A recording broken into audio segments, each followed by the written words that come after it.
महाराष्ट्रात सध्या एकच चर्चा सुरू आहे, ती म्हणजे मनोज जरांगे पाटील यांची। शिवनेरीत मुक्काम, मुंबई गाठायचं टार्गेट, 3 कोटी मराठे रस्त्यावर आणि सरकार मात्र हतबल। आज आपण पाहणार आहोत कोणते आमदार खासदार जरांगे यांच्या आंदोलनामागे उभे ठाकलेत, सरकार का गोंधळलंय आणि या लढाईचा पुढचा टप्पा काय असणार आहे। मनोज जरांगे यांचा रात्रीचा मुक्काम शिवनेरीत ठरला होता, पण सकाळी 7 वाजेपर्यंत ते तिथे पोहोचू शकले नाही। आज मध्यरात्रीपर्यंत मुंबईत पोहोचायचं त्यांचं टार्गेट आहे आणि जरांगे पाटील हे मुंबईत धडकणार हे निश्चित आहेत। मात्र सरकारला वाटतंय गणपतीच्या काळात एवढी गर्दी होणार नाही, लोक जरांगे पाटलांसोबत येणार नाही, हा सरकारचा अंदाज पूर्ण फेल ठरला। नेप्ती चौक नगर रात्री 1:15 वाजताचा टाइम आणि हजारो मराठे, डीजे, जेसीबी, हारे तुरे आणि जरांगे पाटलांचं स्वागत हे पाहून सरकार अचानक थक्क झालंय। पैसे देऊन एवढे लाखो लोक आणले जातात का, हा नेरेटिव्ह लोकांनी थेट धुळीत मिळवला। त्यानंतर जरांगे पाटलांनी 288 आमदारांना फोन केला।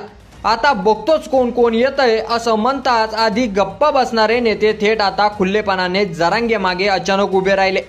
चला तर पाहूया ते 15 आमदार खासदार कोण आहेत। नंबर 1 जालन्याचे खासदार कल्याण काळे, नंबर 2 काँग्रेसचे बाळासाहेब थोरात, त्यानंतर शिंदे गटाचे मंत्री शंभूराज देसाई, नंबर 4 आष्टीचे बाळासाहेब आजबे, नंबर 5 बीडचे संदीप भैया क्षीरसागर, नंबर 6 चे गेवराईचे Vijaysinh Pandit, number 7 माजलगावचे Prakash Solanke, number 8 घनसावंगीचे Rajesh Tope, number 9 Sharad Pawar गटाचे आणि नगर दक्षिणचे खासदार निलेश लंके, नंबर 10 नगर शहराचे संग्राम जगताप, नंबर 11 मावळचे सुनील शेळके, नंबर 12 संगमनेरचे अमोल खताळ, नंबर 13 धाराशिवचे खासदार ओमराजे निंबाळकर यांचा तर 25,000 गाड्या पाठवल्याचा दावा, नंबर 14 धाराशिवचे आमदार कैलास पाटील, नंबर 15 सर्वात महत्त्वाचं म्हणजे शिंदे गटाचे तानाजी सावंत। जवळपास या 15 आमदार खासदारांनी जरांगेंना जाहीरपणे पाठिंबा दिलाय। सरकारला आता रोखण्यासाठी नव्हे तर मॅनेज करण्यासाठी प्रयत्न करावे लागतात हे आता स्पष्ट दिसून येत आहे, कारण देवेंद्र फडणवीस हे जरांगे पाटलांच्या टार्गेटवर आहेत।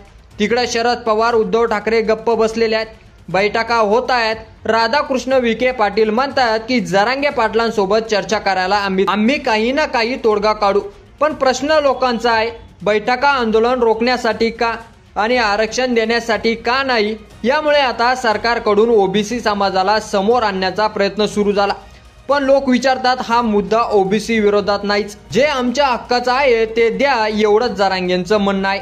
आझाद मैदानावर आधीच हजारो मराठे बसलेत, लोकांनी स्वयंपाकासाठी सामग्री आणली, पण सरकारने परवानगी नाकारली।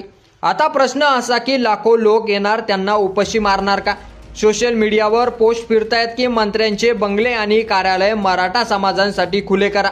तिकडे मनोज जरांगे पाटील फडणवीसांवर टीका करतायत, पण समाजात अजूनही एक गट असं म्हणतो फडणवीस हेच एकमेव मुख्यमंत्री होते ज्यांनी 16% आरक्षण दिलं होतं, शरद पवार किंवा उद्धव ठाकरे हे करू शकले नव्हते। म्हणून आता सरकारकडे अपेक्षा पुन्हा तसाच धाडसी प्रयत्न करा। मात्र एक गोष्ट स्पष्ट आहे, ऊन, वारा, पाऊस आणि सरकारचा विरोध या सगळ्यांशी सामना करून मराठा समाज जरांगेंच्या मागे उभा आहे। आज 15 आमदार खासदार खुलेपणाने साथ देत आहेत, उद्या अजून किती जण पुढे येतील कोण जाणे। सरकारसाठी ही फक्त आंदोलनाची लढाई नाही तर विश्वासाची परीक्षा आहे। मराठा आरक्षणाचा हा निर्णायक टप्पा आता मुंबईच्या रस्त्यावर ठरणार आहे की यावर तुम्हाला काय वाटतं।